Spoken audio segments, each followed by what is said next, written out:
Good afternoon, everybody. Welcome to the Social Security Open Forum on this June 21st, 2023. It's a beautiful day in Cincinnati, Ohio. Might see a few clouds out there, but there's no rain coming down. And I think I heard from somebody today's the first day of summer. Is that right, folks? First day of summer? All right, that's exciting. And Jim Blair is wearing a Fire Engine Red shirt because the Reds have won 10 in a row. And he's Or not maybe going to, it was just in my closet. and you're not going to change your shirt until they lose the game, right, Jim? That's right. You're not going to take it off until then. So anyway, thanks so much for joining us today. This is our Social Security Open Forum. And as you know, I find this to be so useful and beneficial. I like to hear all the questions we get from our advisors. I like it because Jim gets to answer 99% of them. Thank you, Jim. Sure. Questions come in which I have no idea how to answer because they're more up your specialty. Okay, so I'm just going to go around the room and see what's going on. And if anyone just wants to raise your hand along the way, feel free to do that. So far, we have approximately 25 advisors on this call. Make it 26. Oh, make it 25. Okay. Teresa, you're number one today. Congratulations. Yay. I don't have anything special that I'll defer to everybody else who has important things to have asked. Okay, thanks, Teresa. Let's go to Bob DeLura. Hi, Bob. You have to unmute yourself, please. Okay. Can you hear me? I got you. Yes. Okay, thanks. Yeah, I do have a question. So I was talking with some clients last week, both age 64. I'm just kind of rounding this off for simplicity. Asking, hey, what's our possible filing strategies, right? So we were having a conversation. For her, it's her second marriage. And further discussing it, she was married to a person previously for like 25 years. So I said, that's good. And when did you get remarried? And it was after age 60. And so she retained that eligibility. And so one of the questions was, because neither has filed, and she wanted to know, when she goes to file, her understanding was she could claim benefits off of three sources. A, her own work record, which she had. It wasn't a lot, but she had something.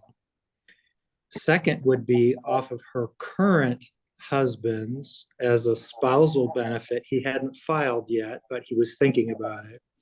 And the third was potentially to also draw off of the ex-spouses still alive benefit, because he was a very high income earner.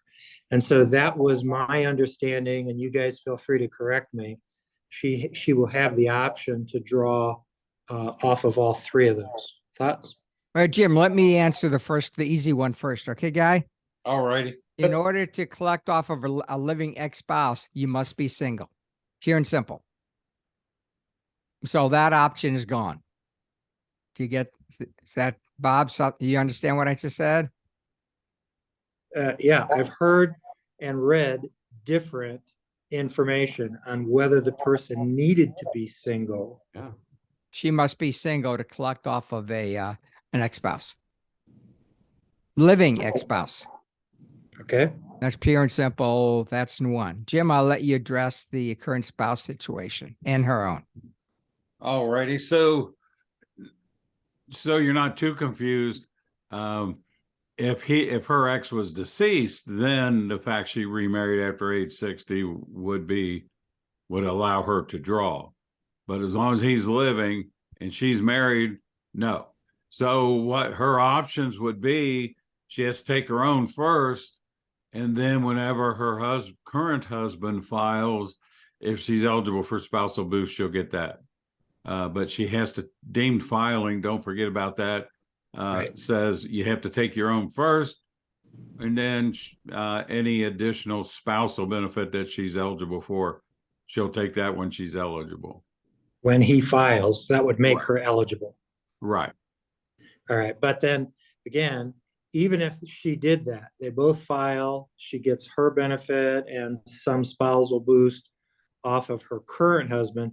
If the ex-husband died and now she was a widow, she could collect off of his record if it was higher. Yeah, she could switch over if it's higher. Okay, great. Thanks, guys. Yeah, assuming we don't see her in the news. Right. Yeah. That's right. Okay, thank you, Bob. I want to go to Mark Riggs. Hi, Mark, because you say you need to bounce pretty soon. Yep. Hey, Mark, I appreciate you moving me up. All right, Jim, here's a case that just came to me. A lot of moving parts. So my client's a 57-year-old female, and her spouse is 65. They've been married for 30 years, but they've only been together for 20 of those years. The last 10 years, they've been living separately due to health insurance benefits. Okay. Okay. They're going to be divorcing in September because he's now 65. Her boyfriend, who is 63 and a half, they've been together for the last 9 years. She wants to get married to him, but also realizes that claiming her current husband's Social Security is a benefit to her. So what does she have to do to make that work? Can she claim Social Security based off of her soon-to-be ex and then get married? No, I mean, she can claim off of his, but as soon as she marries, she'll lose that benefit. Okay, that's what I thought. Yeah. Okay, and then it would go back to hers. So then so again, at 62, then when she's there, she would just have to claim her own. Well, she'll have to take her own first, and then Right. any additional spouse or ex-spousal benefits if she doesn't marry this guy. Right, so once she marries the boyfriend, the ex-spouse's Social Security is irrelevant. Right, until he passes. Okay, I wasn't sure, because as to Mark's point that he just made, I wasn't sure if you claimed it first and then got married. I forgot what the rules were on that. Yeah. It's just that whatever month that would occur, that's when benefits would terminate. Gotcha. Okay. Thank you. Sure. And the Reds just came back and tied the game. They were down 3. So Oh, good. Mark, the streak continues for now. Thank you. Okay, I'm going to go to Daniel. Hi, Daniel. You raised your hand. Hey, how are you doing? We're good, thanks. Thanks for being here.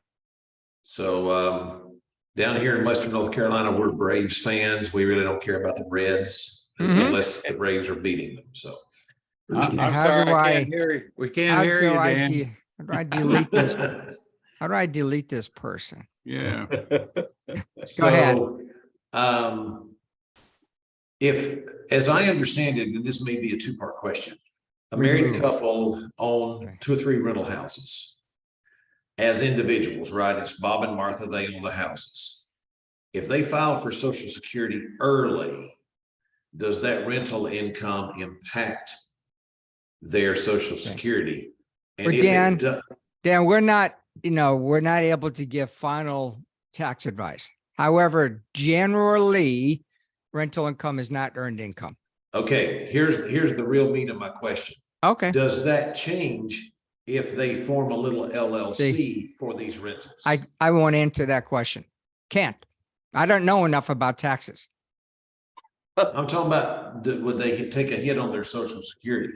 Well, but that's what you're asking. You're asking if the rental income will be reclassified or recharacterized as earned income if it's in an LLC. And all I'm trying to say is I'm not going to answer that question because it's a tax question.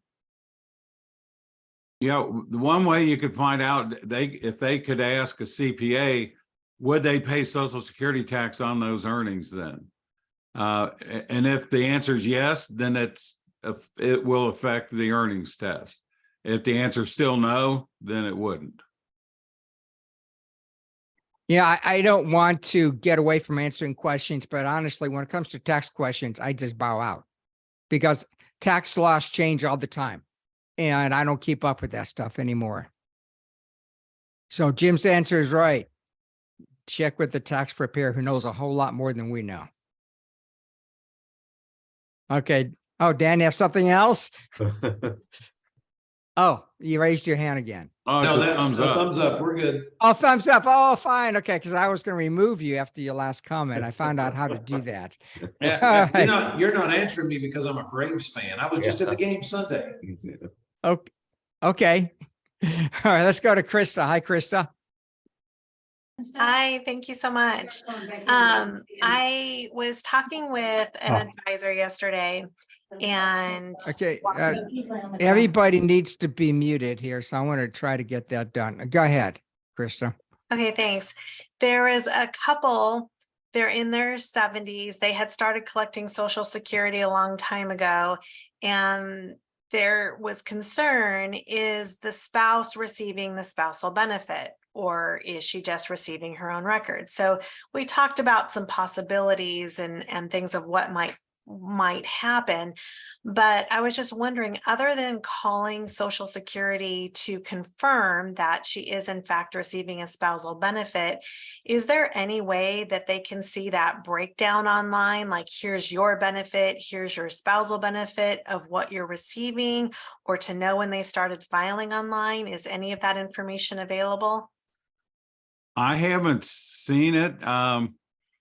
One way you can tell what kind of benefit it is, when you look at the claim number, there'll be what they call a BCN. It's at the end, there should be a letter. If it's an A, that's on your own. If it's a B, that's a spousal benefit. I'm not sure it'll break it down. I guess we'd have to go in and look at somebody's and see, because they, with the online stuff, I haven't seen one where it breaks it out, but that doesn't mean somehow it wouldn't. But I would think calling them would be the simplest way. Okay, thank you. Sure. Thank you, Krista. Let's go to Bob Wright. Hi, Bob. Good afternoon. I have no questions today. Okay, Bob, thank you. Amy, you're up. All right, I have a question here. This is actually about disability insurance, Social Security disability. This person's 21 years old, has AHAD, learning disability, speech impediment. She's not in a wheelchair, but she can't live alone, she can't drive, and she can't read or do basic math. She's got a 7th grade mentality. The question is, why, if she makes more than $1,300 a month, why can't she get Social Security?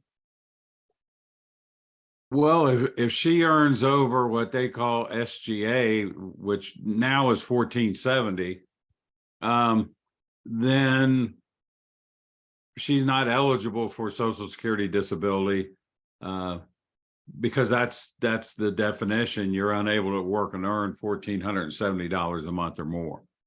So they're gonna look at that. If she's under that, there is a possibility that she may be eligible for the Social Security disability. Okay. So she may be eligible as long as she doesn't make more than $1,470 a month. Right. Now they're going to look at it, and the determination will be, do they think she has the ability to earn that amount? Okay. And if they think that she doesn't, and she's earning $1,300 a month, they would approve that. Okay. If they think that she could, but still she's only earning $1,300 a month, then they would deny her claim. So you don't know until you file. Okay. All right. Thank you.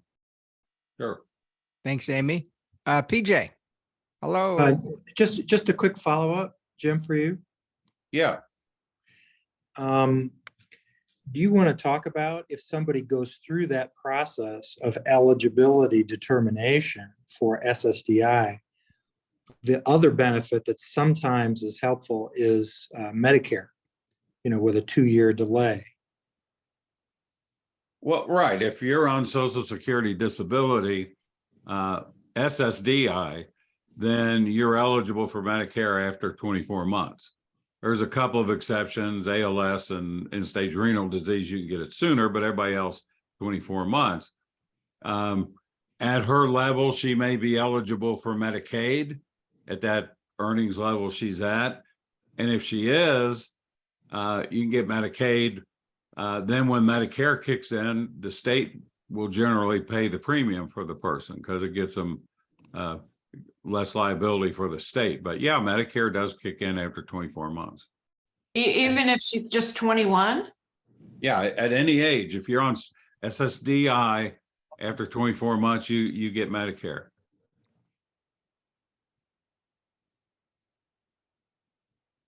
Thanks, Jim. Sure. Okay, PJ, you're next. Nothing to add today, just listening. Thanks, PJ. Elisa. Hi, Lisa. Hi, Hello. I have 2 questions for you. Go for it. First one was about if you have a low earning spouse who's older, so they're over 70 now, and they're waiting to collect the spousal from the younger spouse. So do they have to wait until the younger spouse turns on the benefit in order for the spousal benefit to become available, even though the older one is over 70? Yep. You have to wait for your spouse to be collecting for a spousal boost to be payable or a spousal benefit. Okay. And then I had a second question. I have a lady who husband passed away. The husband and the wife live at separate addresses due to some sort of, disabilities, VA facilities, whatever. They have different addresses, and the Social Security Administration is aware that they don't live together. So the husband passed away, and I was wondering about the $255 death benefit. It says on the website, if they live apart and benefits become available, then they qualify for the $255. So the lady was already collecting her own retirement benefit. She'll now change over to the survivor benefit. Is she eligible for the $255? Yeah, she's going to be eligible because they're not apart because of marital strife. They're apart because of his condition. And so she'll just need to tell them that. If they would have been living together, but for his condition, then she's still eligible for the $255. They still consider that living as living in the same household for the lump sum. Okay. And while I'm here, one more. Same couple. The lady wants to turn on the survivor benefit, and the funeral director did not submit the death certificate. So her daughter now got her an appointment. I guess they called the 1-800 number. They said they want to turn on the survivor benefit. They didn't just do it over the phone. They gave them an appointment for the end of July. So she was wondering if she could submit documents ahead of time. She's like, what's the appointment really going to do if they don't have the death certificate or the marital certificate? Well, they'll fill out the application. Mm-hmm. The appointment protects her because they're, you don't want to lose any benefits because you didn't file timely. Mm-hmm. So she wants to go ahead and apply. If the death certificate is not available, they'll sit on the application until it is. It is available. It's just the funeral home guy didn't send it in. Okay. Well, he should still have notified the state. Mm-hmm. They're supposed to notify the state who notifies Social Security. So if he was getting benefit, was he getting a benefit? Yeah, he died in April, got his May benefit. She had to call Social Security. They clawed it back before she shut down his account. Okay, so they should have notification of his death because he gave it to the state and the state's notified them. But worst case scenario, she may have to go to the health department and get a copy of the death certificate. She has it. So okay, that's all she needs. Why That's doesn't good. she get her death certificate and her marital certificate and go ahead and send it to her local social security office ahead of the appointment. Well, you don't know who to send it to. You can't just send it So- to the local office. Well, you could, but they don't know what claims representative is going to take her application. Mhm. And so it'll just go there and sit there, and who knows what'll happen to it. Okay, Now, And, she could um, send it in and with a note that she has an appointment on such and such a date. But I would really, if it was me, I'd wait till they take my application. Then I know who I'm talking to, okay, and I would provide them with that documentation. They may not, by then, they may not even need it. okay. Oh, yeah, and then so she'll be able to backdate for up to 6 months to get the survivor benefit. Yeah, because you said she was elderly, right? So, Yeah. yeah, so, yeah, she can go back to, if he died in, did you say April? Mhm. They'll be able to go back to April. That's no Yeah. problem. Okay, thank you so much. One quick comment about your first one, where Mhm. the lower earner was 70 and his spouse hadn't filed yet. He did file on his own, right? So the older person, what I've known so far, this is like, from I'm whisper down the lane here. I'm like the end of the line. Yeah. I said the person should file on their own, and they told me that she doesn't qualify for benefits on her own. And I said, well, just double check, because even if her benefit is $100, she could still be collecting on her own. Right, and they'll make her file on her own if she's eligible when she files the other one anyway, so you don't want to lose any benefits. What I was going to say is that if you have somebody in that situation, there's Mhm. no reason for them to wait past full retirement age, Yeah, I because know. for every dollar they earn in delayed retirement credits, they'll lose in spousal benefits. I know. Okay, Yep. Thank you. all right. Chandra, you're next. I've got two easy questions for you. Famous last words. One is, and I think the answer is no, but if somebody has a pension, but it's a post-tax pension that they pay into, I think it's from a work, it's not from a government. Yeah, that's Um, easy. Are there benefits reduced?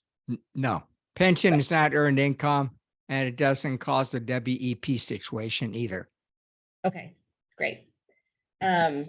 And then are common law or domestic partners recognized as married under Social Security? Depends Based on on- the state. Yeah. Yeah, depends on the state How you would they live in. find out? Do I Google it? Yeah. Okay. Do you Google. know what state it is? Colorado. Oh, I don't know. I know Texas recognizes, Ohio doesn't. They used to, but they don't anymore. So yeah, you just Google it and it'll tell you. Okay, got it. Thank you. Thanks, Chandra. Liz.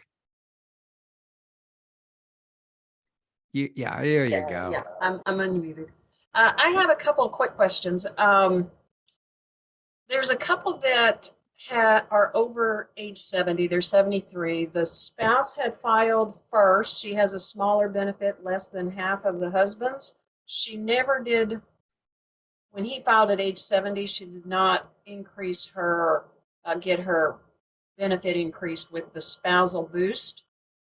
So she needs to apply for that, but is there any ability to do 6-month backdating, or is it just from the point in time that she files? Well, what with deemed filing, when he filed on his own, if he listed her on his application, they have to do something. They either have to take an application or they have to show where they tried to get an application and she refused to file. If nothing was done, they'll go all the way back to when he originally applied.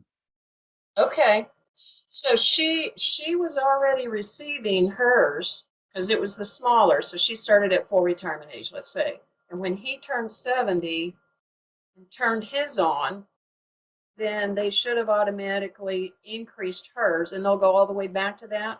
Yes. Now, keep in mind that it's not half of his age 70 benefit, it's No. half of his PIA, so, Correct. okay. Correct. But yeah, Deemed What does she filing need, makes what them does she go back. need to do? What does she need to do to make that as efficient as possible and get that corrected? Because that's 3 years of benefits. She just needs to file an application, either call and make an appointment or go in and ask someone in the office, how come I'm not getting spousal benefits? They'll look it up, and if she's due, they'll say, oh, we need to take an application. Okay. But Jim, should she put something down in comments about going back to when husband filed? She doesn't need to. Okay. Okay. I mean, it should be automatic. It's the law, it's their rules. So Okay. Okay. I have another one. There's a couple, they're both 62. The husband is going to start his benefit, so he's starting it early. If the wife waits until full retirement age, she will get the full spousal boost. Is that correct? yes. Yeah, that's what I thought. She's not going to be impacted by the fact that he started at age 62 for her spousal benefit, but she would be impacted for her survivor benefit, correct? That is correct. Okay, that's what I thought. One comment to make, if she is receiving her own benefit when he files at 62, she must take the spousal benefit at that point. But if she's not taking any benefit, she can wait until full retirement age. Yeah, she has not started, and that's what they're trying to decide. Does she start at 62 as well? They're both 62, or does she wait? And what's the long-term impact? What if, one last one, what if there's a spouse that was over 70 and the wife is under 62? The spouse that's over, he's like 72, passed away. Her survivor benefit is his full benefit that he was receiving. But that would be impacted by the fact that she's still working. Well, it's And that impacted by she's her 62. age too. Yeah, and the fact that she's 62. So it would be the full benefit he's receiving adjusted for that percentage based on age, Yes. And then, minus her being dinged for the fact that she's working. right. Okay, that's good. Good to know. Now, we've only gotten through a few of you so far, and we're basically halfway done. So please raise your hand if you have questions you want to ask us. And I'll get to you right away. In the meantime, I'll keep going through the Hollywood Square thing. Okay, Marcia. Wow, that was fast. Thanks, Mark. Oh, All right, so pleasure. my question is around UK and US pensions when someone has both something from the United Kingdom and from the US. So they have their 40 quarters. They are claiming as a spouse, but they got a letter from Social Security saying, oops, we paid you spousal benefits, but we shouldn't have, and now you need to return the money. So the questions, there are many that I will have, but I'm not prepared today, but I was just hoping to get some POMS references, like where do I go to start digging into this, and do WEP and GPO apply? Well, she's the one that has the UK pension? Yes. Okay, WEP will apply, GPO does not. Okay. So her benefit will be subject to windfall, but GPO doesn't affect her Social Security benefit off of his work record. I don't have those references off the top of my head. If you want to send me an email, I can get them for you. I would love that and appreciate it. Yeah, I just want to check and make sure the notice from Social Security to them said that there seems to be a mistake. The language used from the UK is that they are receiving a government pension or a state pension, but it's not like our state pension. Right. So they're saying that you've received, when she turned on her UK pension, that you're receiving a state pension, and GPO does apply. I got the first letter in 2020. They appealed in 2021, again in 2022, and they have got no response from the SSA. So is there any way to get them to respond? Well, if the appeal is a request for reconsideration, at least they don't try to collect the overpayment, but I guess they're not paying her. Probably the only way to get them to respond would be go visit their congressman's office and get them involved. Okay. I was thinking that was what the answer was going to be, but I was hoping not. But yeah, they're frustrated, as you can imagine. It's been, 3 years of this and Yeah, I still mean- hanging over their heads. 3 years seems like it would be a long time not to get an answer, but It that's just would. me. Yeah. All right. Thank you. That was great. Sure. I will email you. Joe, you're next. Well, I don't have a question and I have another call I've got to go to. So thanks for the information. Okay, Joe. That's all right. Thanks. No, thanks. Owen. Owen Barkdale. There you go. Can you hear me? I can. Yes. I'm just listening, just getting information from everyone. It's good. I am actually 67. I'm waiting until I'm 70 to draw my Social Security. My wife is drawing on her spousal. And Oh. then with my income, she'll be able to, from what I understand, draw 50% of my benefit when that time comes in a couple of years. Is that right? Well, she's not drawing a spousal. That's number one. When did she turn her benefits on? It'd At be what 2 age? years ago. 2 years ago at 66 and 8 months. Okay, so I assume that was her full retirement age. Correct. So when you turn your benefits on, she'll get the spousal boost, so her total benefit should equal half of your PIA. Correct.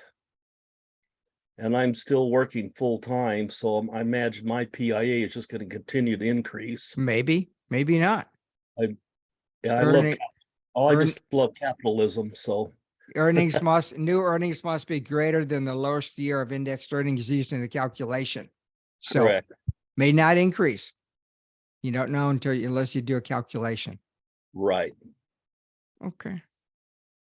One other question then. I've got a disabled nephew that lives with us, and he is on the SSDI.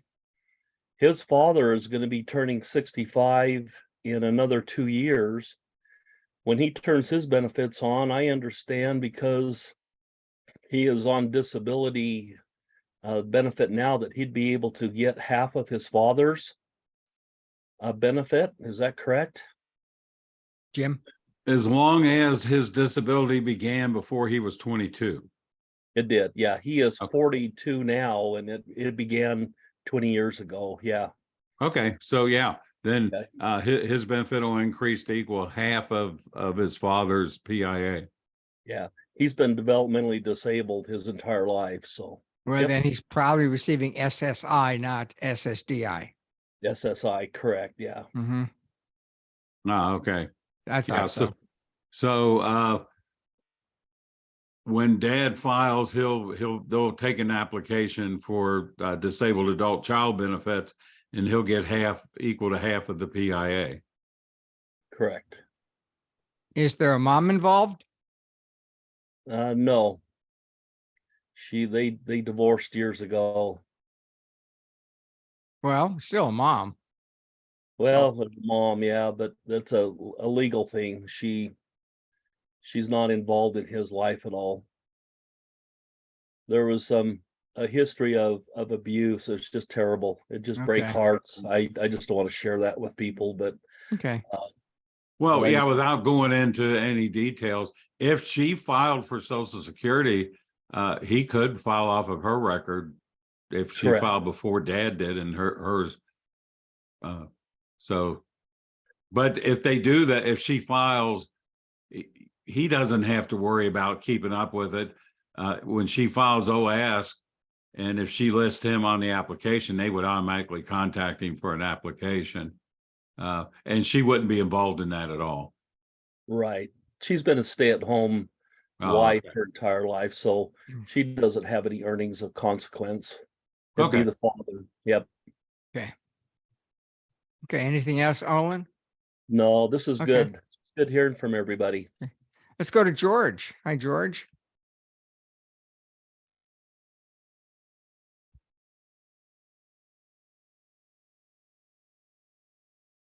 Yeah, the disability question, you helped me with it earlier. The individual who's receiving disability, they're 72, they wanted to increase the disability benefit, but the answer was no, because they're pretty much have to stay based on their earnings, and so they're kind of stuck where they're at. You know, is it? Jim, do you agree? Yeah, it's based on their earnings, so. Okay. Okay, Thank you. thanks, George. There's somebody on an iPhone 6P. Okay, let's move on to Paul. Hi, Paul. Good to see you Hey, again, Paul. Good to see you, Mark, and There's- you too, Jim. I hope Yeah. you got your steaks. Yeah, great seeing you in Houston Yeah. last week. Definitely. Yeah, it was good. Good visiting with you guys. I don't have any questions here, so keep rocking and rolling, partners. Okay, thanks, Okay. Paul. Let's Yes, go to sir. Bob. Hi, Bob. Rich B. Thank you. First of all, I thought the whole world was Cub fans, so you're shattering my world here. So sorry about that. My question is, can you explain and maybe even tell me where it is in the book here that explains when a person dies and receives a month's benefit? When does Social Security take that month's benefit back? Sure. And are they able to get it? Is the spouse, the So- widow, able to get it back? So if you die before the payment is due, so you die on the 15th of June, payment isn't due until the last week in June. Okay. Then Social Security will come and take that money back. Not Social Security, U.S. Treasury. They will take it back. And then you have to file a form, 1374 by the beneficiaries to get that money back again from the U.S. Treasury. 1724. 1724. So the key is you die before the payment is due to you. Then you weren't entitled to it. You're gone. Okay, so the June 15th date comes, correct me if I'm wrong, isn't the June payment the month of May's benefit? Well, what I'm talking about, Jim, go for it, buddy. Yeah, you're right. That the check that comes in June is for May and it is payable. Okay. If it's actually paid before the person passes away, then they're not going to recover it. If the person dies and then the check shows up in his bank account, that's when they will recover it. It's still payable, but they want to make sure the right person gets it. So they pull it back, and then you have to fill out that form, that 1724. It's normally a surviving spouse's first. If there's no surviving spouse, then any children that are eligible, or any children actually, and it's split up among all the kids. And if there's no kids, it would go to the estate, but they just have to fill out the form to say, I'm this widow, or there is no widow. We're the kids, or there's none of those folks and we're the estate, and send us the money. So they just want to make sure it's paid to the right people. Exactly what I said. Yeah. Just not as clear as what Jim said. Well, I ran into somebody, and I don't have all the details here. I was just thinking about it as we were going through the people here, Mark, but she had received the check. Her husband had passed away after receiving the check, and they still took the check back.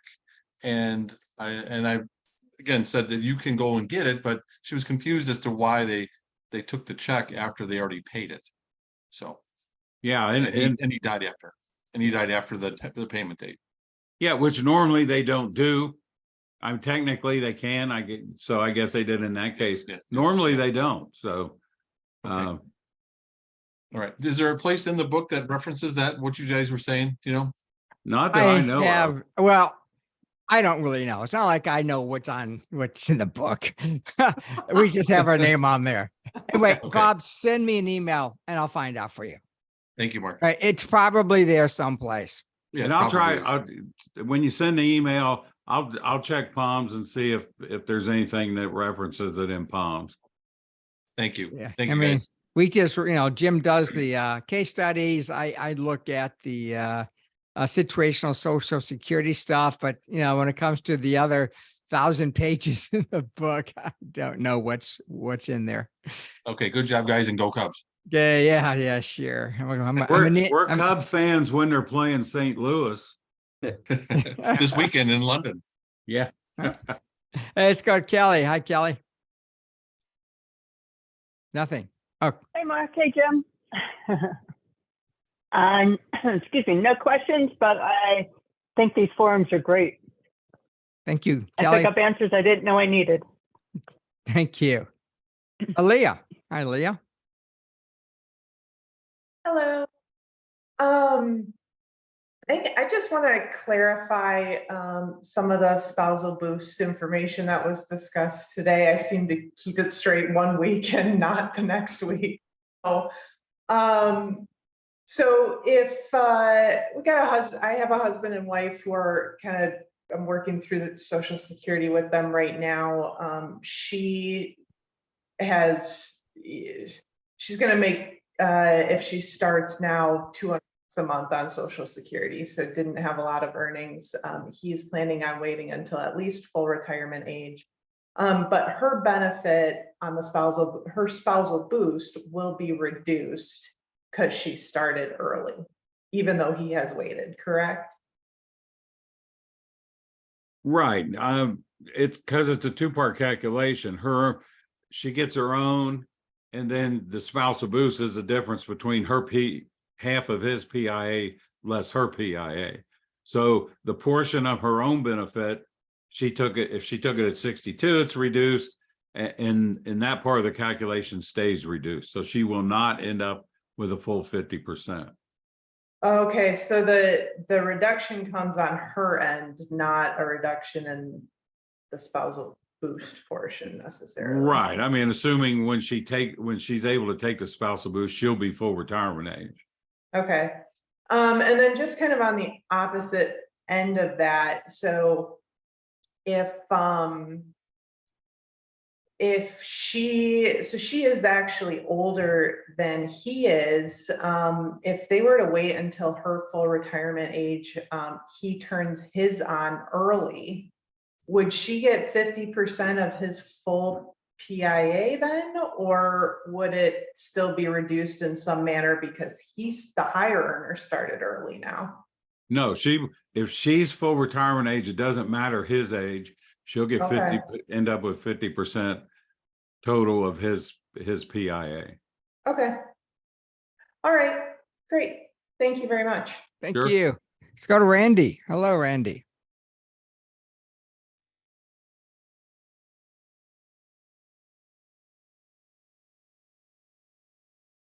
Hi, how are you doing? We're good. Thanks for being here. Good. I just wondered if Jim could comment on this.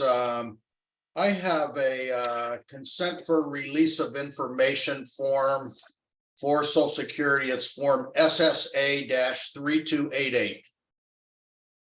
Jim, are you familiar with that form? And I, as the financial planner advisor, should be able to have a client complete this form, sign it with authorization to release information to me if I want to get their PIA, etc. Do you have any experience or advice on use of that form? The only problem with the form is when you send it in, they're supposed to annotate this individual's file that form has been filed, so that when you talk to somebody, when they look up his record, they'll see you're on there and you're entitled to that information. The problem is, do they put it on there? Because if they don't, then you go to get the information and they'll say, well, you're not entitled to get it. And you say, but yes, I filled out this form, and they'll say, well, we don't see it. So if they get it posted correctly, there's no issue. Oftentimes though, there is, because they just don't get it on the record. And should that be done with the local office only? I'm assuming. Well, yeah, I would file with the local office. It's more likely that they'll get it posted onto the record. If you just send it into a payment center, it's just going to go somewhere and sit. Okay. So yeah, do it through the local office. Okay. Thank you, Randy. Thank you. What was Dorota. that? Oh.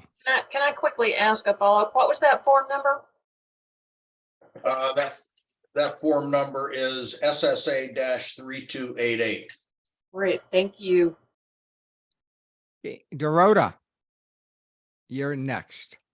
Having me.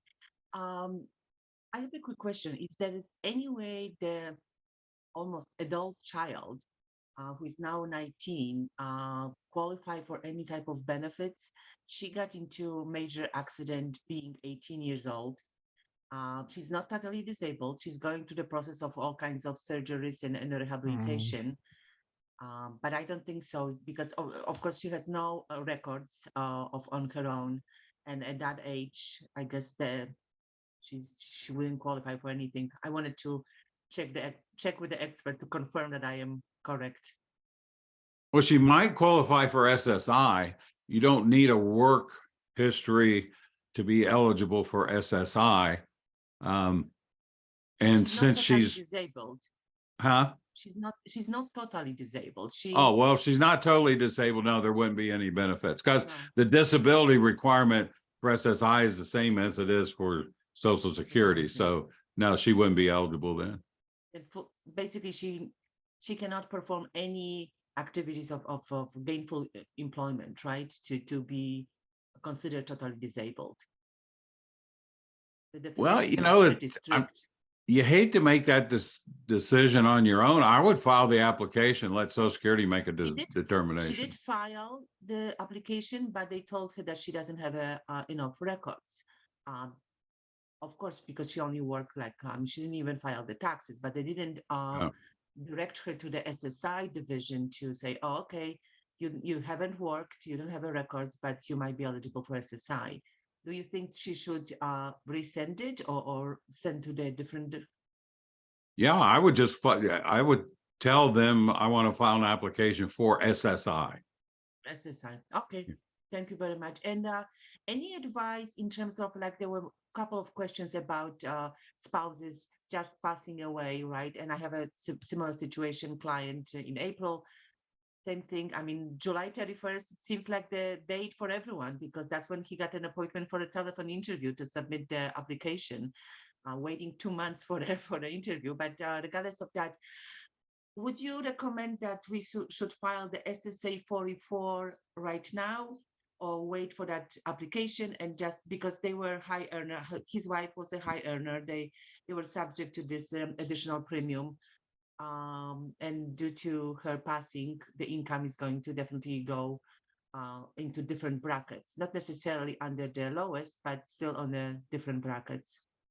It probably makes sense for her to do it at the same time she files the application. Yeah, that's what I was thinking, just to have it at the same file. Perfect. Thank you very much. Really appreciate it. Sure. Okay, let's go to Sandy. Hi, Sandy.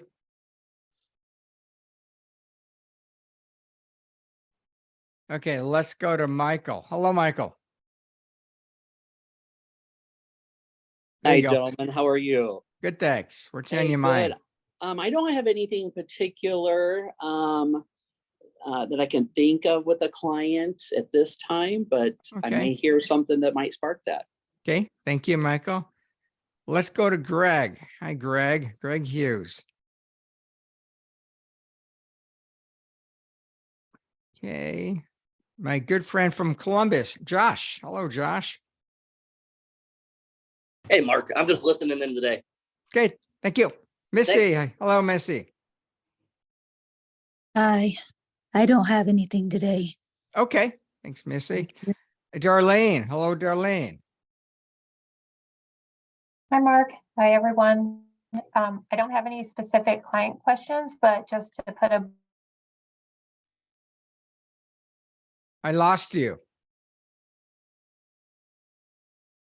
for Not- the public pensions. Yeah, I lost you for about 40 seconds. Of course. That was the whole time I was talking. So let me see. I don't know if this will help or not, because sometimes I have a unstable connection. So just no specific client questions, But just to put a bug back in your ear about having a seminar on the GPO because of our high public pensions here in Ohio.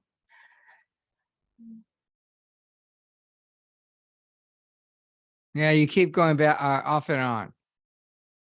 Well, she did mention about G- a GPO, but probably weapon GPO little training session, I think is what she was getting at.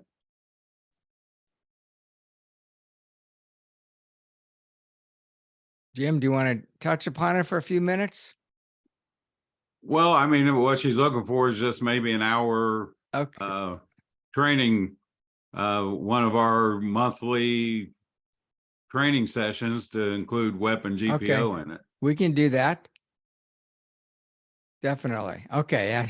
Fingers up. Okay. Thank you, Darlene. Let's see here. Alexa. Hi, Alexa. Okay. Let's go to Michael. Hello, Michael. Nothing from my end, but thank you. Thank you. Okay. Let's go to Krista. Hi, Krista. No additional questions. Thank you. Okay. Adam. Hello, Adam. Hi, guys. No questions here. Thanks for the content. Okay. Does anybody else have questions? Jim, I need you to pick, there might be some questions in the chat. We'll get to that in a few minutes. Jim, pick two numbers between 1 and 31. Let's see. Let's go with 9 and 27. Okay, I will pick them in a couple of minutes. First, Bob DeLara has his hand raised. Thanks, guys. I'll be talking with clients next week, and one of their questions was they are both eligible 40 quarters plus to receive Social Security on their own work records. They also are entitled to receive pension from Canada. They just wanted to make sure that that wouldn't cause any conflict with Social Security benefits. Well, those folks their benefits are subject to windfall, so it just depends on how much work they have here. If they've got 30 years or more substantial earnings, there's no effect. If it's less, then they could see a reduction for WEP. Okay, so WEP will be there. And if somebody was not a US citizen, but still a Canadian citizen, make a difference in collecting Social Security? No, as long as they have their 40 credits, they can still collect, but it's still subject to windfall if they're eligible for the additional Canadian pension. Got it. Thanks, Jim. Okay, Don, you're next. Yeah, thank you, Mark. So I actually had a situation where an individual did file and suspend back in 2013, where she collected obviously half her husband's benefit. He then waited until 70, where he turned his on.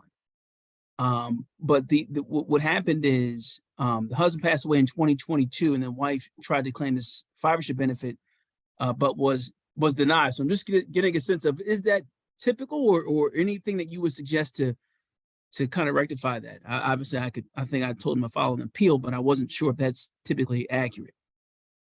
Do you know why she was denied? I do not. No, I don't. I'd be curious to know, so we would know which way to go. I mean, she definitely can file an appeal. Okay. And if she's not sure and the 60 days is coming up, she should file the appeal. If you can get a copy of the letter, I'll take a look at it. Okay. All right, great. Thank you. Let's go to Greg. Greg, you have your hand raised.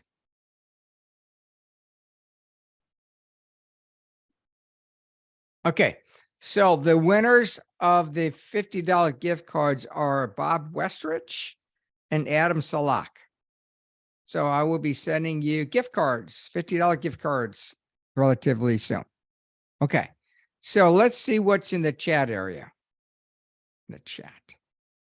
Okay, somebody says, excellent info. Thanks, Liz. Let's see, I do not have any questions. Oh, I guess I didn't miss any. Okay, great. Jim, what else is on your mind? Oh, here's a question here, Jim. As representative payee for elder parent, is the payment only sent via check in the mail? No, that can go direct deposit. You can receive as a representative payee. It's got to show, the account would show your name for them. They don't necessarily have to have access to the account, but their name needs to be on it, but it can go direct deposit. Okay. So Jim, what was the last time you met with somebody that was able to do that restricted application? No, I couldn't tell you. It's been several months. Okay.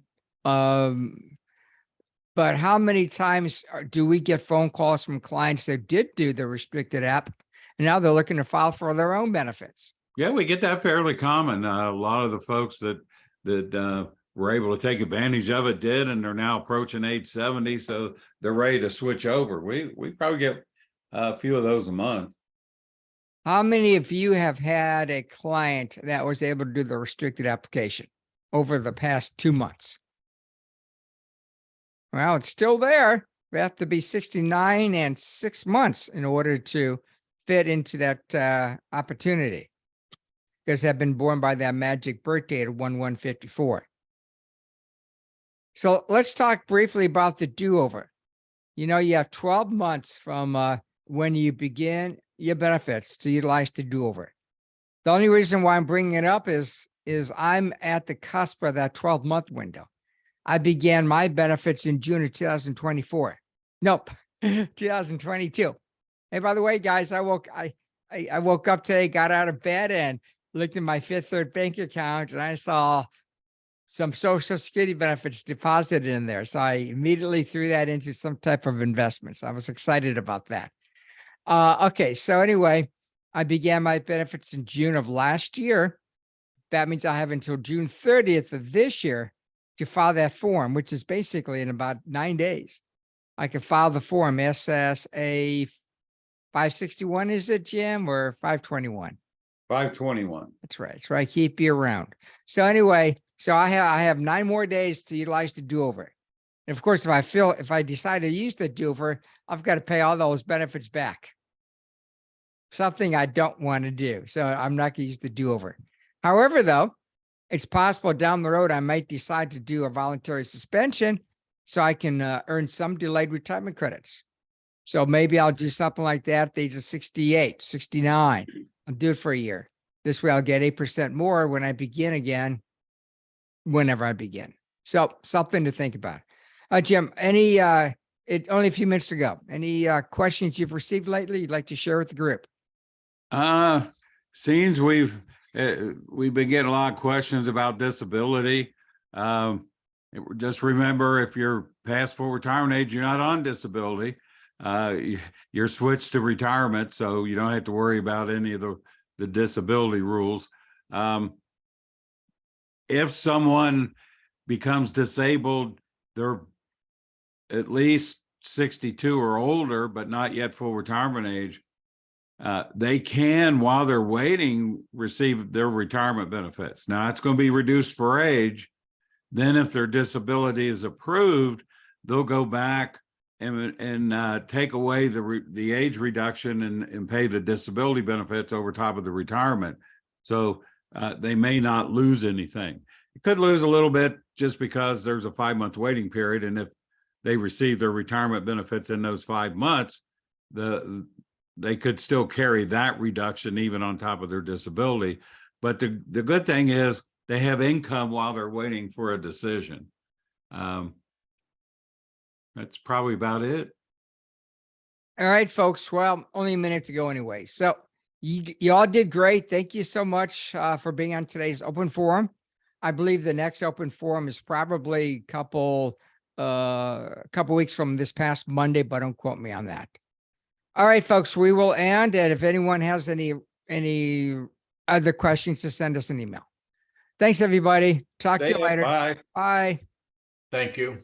Thanks, guys.